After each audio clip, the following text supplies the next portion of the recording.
مایوس کن نتائج کی وجہ سے کرکٹ ماہرین، لیجنڈ اور شائقین کی جانب سے شان مسعود کو ٹیسٹ کپتان کے عہدے سے ہٹانے کا مطالبہ کیا گیا۔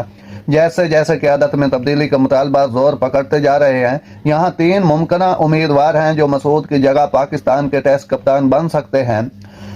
سعود شکیل نئے تعینات ہونے والے ٹیسٹ نائب کپتان سعود شکیل کپتانی کے لیے مضبوط امیدوار بن کر ابھر سکتے ہیں۔ محمد رضوان اپنے وسیع ڈومیسٹک کپتانی کے تجربے کے ساتھ ایک اور مضبوط امیدوار ہیں۔ رضوان نے مختلف فارمیٹ میں پشاور اور خیبر پختونخوا جیسی ٹیموں کی قیادت کی ہے اور نیوزی لینڈ اے کے خلاف مختصر وقت کے لیے پاکستان اے کے کپتان رہے۔ 2019 میں بابر اعظم کے حق میں ٹیسٹ کپتانی کے لیے نظر انداز کیے جانے کے باوجود رضوان نے ملتان سلطان کو پہلا PSL ٹائٹل دلوا کر اپنی قائدانہ صلاحیتوں کو ثابت کیا۔